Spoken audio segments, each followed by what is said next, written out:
when an aging Iranian helicopter dared to confront one of the most advanced U.S. Navy destroyers. The world witnessed a clash of propaganda versus power, but only one side walked away with the truth. At 10:50 local time, an Iranian Navy helicopter appeared on the horizon, heading straight for the USS Fitzgerald.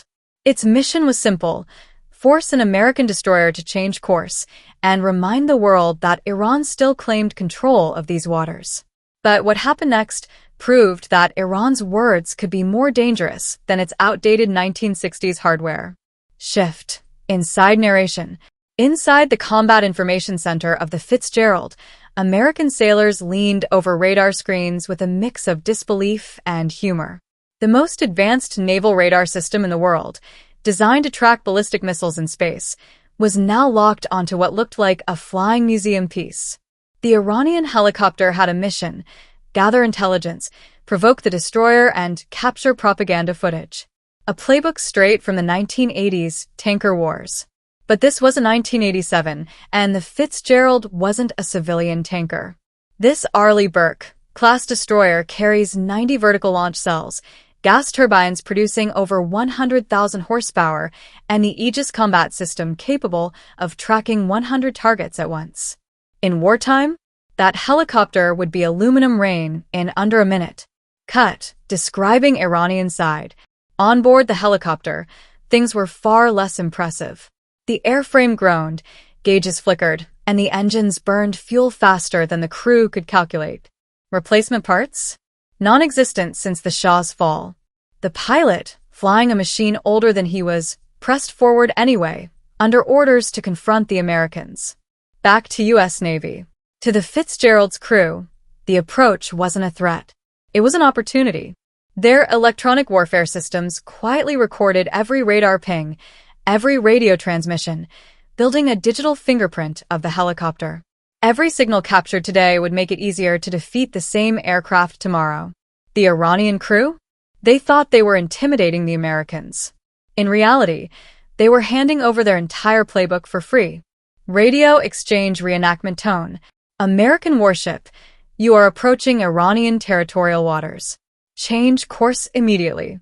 The accented English broke through static on civilian radio frequencies.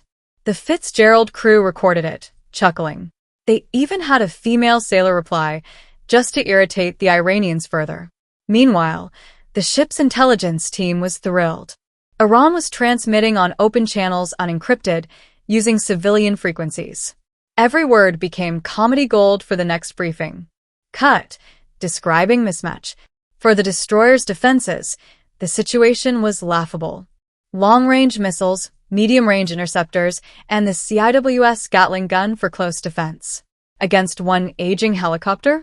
It was like bringing a minigun to a paper airplane fight. The Iranians tried another low pass. Sailors on deck didn't even stop their maintenance work. One waved, casually, like waving to tourists. That hurt more than any missile could. Iranian desperation tone. Finally, with fuel running dangerously low and oil pressure dropping into the red, the Iranian pilot made one last desperate radio call. This is your final warning. Change course now. Seconds later, the Fitzgerald executed a routine navigational turn, completely unrelated to the helicopter. But to the Iranians, it was victory. Cameras rolled, radios declared triumph, and by evening, Iranian state television broadcast proof that they had forced an American destroyer to retreat. Closing tone calm, ironic. In reality, the U.S. Navy had just spent the morning collecting valuable intelligence while barely acknowledging the encounter.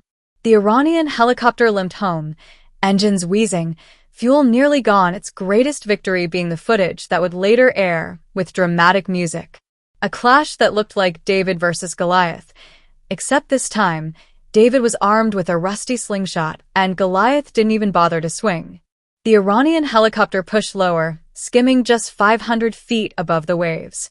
To its crew, this was aggression, an intimidation tactic right out of their training manuals. To the Americans, it was little more than background noise. Inside the Fitzgerald's Combat Information Center, officers tracked the aircraft calmly. The Aegis system calculated 47 different ways to kill it, everything from long-range standard missiles to the close-in Gatling gun. Each solution had a near-perfect chance of success. Yet no order came. Why waste a $1 million missile on a helicopter worth less than the fuel inside it? Shift, Iranian perspective. But inside the cockpit of the aging SH-3, the pilot gritted his teeth. His cyclic stick shook violently, rotor bearings screaming from decades of neglect. Warning lights blinked like Christmas ornaments, though most were disconnected years ago because replacement parts no longer existed. The crew chief leaned forward, pointing at the fuel gauge. 45 minutes, maybe less. And that's if both engines held together. The Gulf heat pressed against the windows, sweat dripping down the pilot's neck.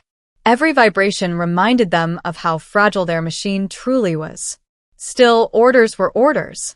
They had been told to challenge the American destroyer, to show Iran's strength, to prove they still commanded these waters. Retreat was not an option, at least not yet. Back to Fitzgerald, calm, analytical tone. On the destroyer, the scene was different. The electronic warfare suite quietly recorded every pulse from the Iranian helicopter. Each emission, radar, communications, even navigation beacons was cataloged and stored.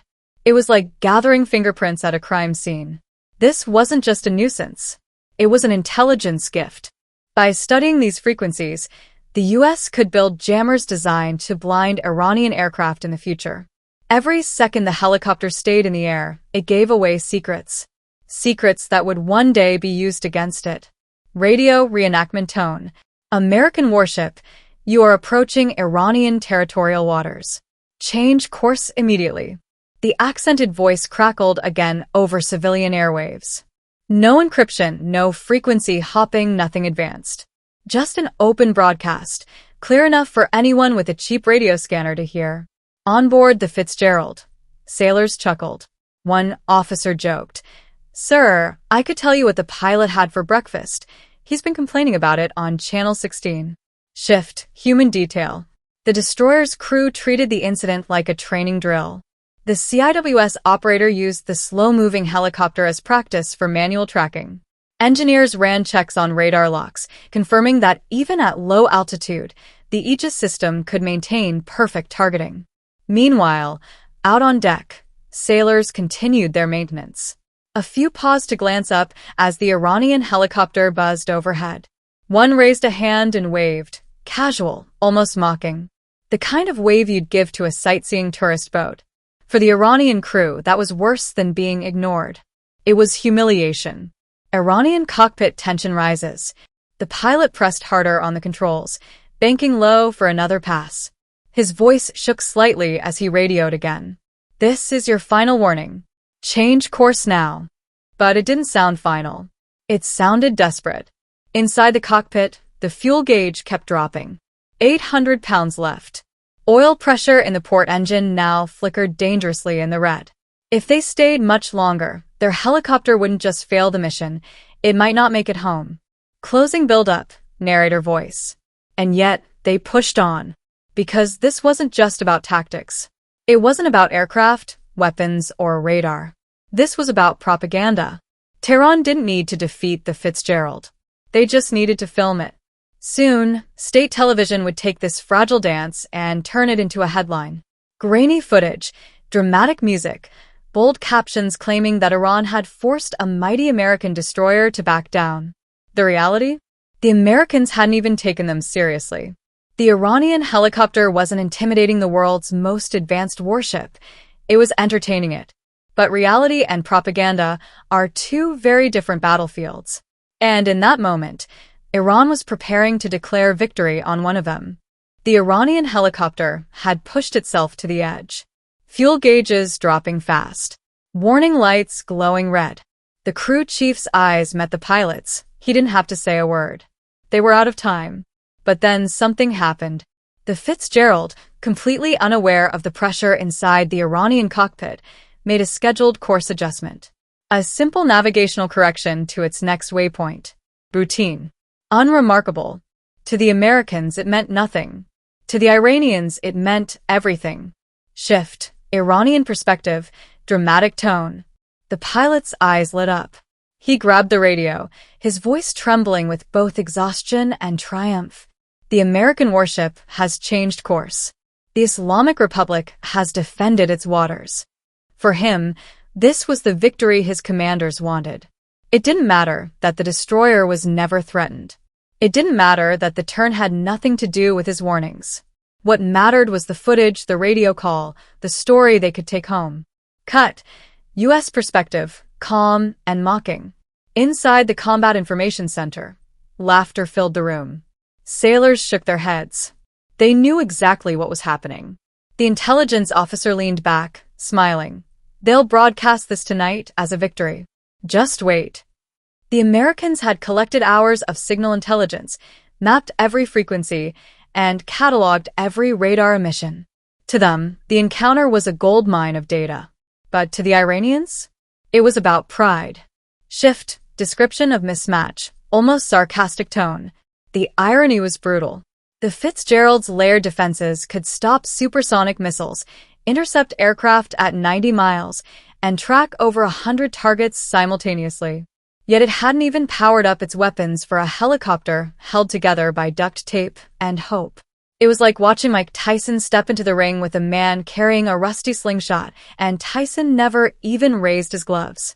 Iranian propaganda tone. But hours later, the world would see a different picture. Iranian state TV aired grainy helicopter footage, overlaid with dramatic music and bold captions. Anchors declared, the American destroyer was forced to retreat after warnings from our brave pilots. Crowds cheered. Headlines painted it as a triumph. To the Iranian public, it seemed like David had stared down Goliath. Back to reality. Narrator calm tone. But behind the closed doors of the Fitzgerald, the reality was clear. The Iranian crew had barely made it back to base, low on fuel, one engine wheezing toward failure. Their victory had come at the cost of exposing valuable intelligence to every American sensor in the Gulf. The U.S. destroyer, meanwhile, continued its mission, unshaken, unbothered, and almost amused. Closing reflection tone. In the end, this encounter wasn't about missiles or helicopters. It was about perception. About propaganda. Iran had won a headline. America had won the information war. One side flew home claiming triumph. The other sailed on, stronger than ever. And in the cold logic of naval warfare, only one truth remained. The Fitzgerald had never even noticed the fight.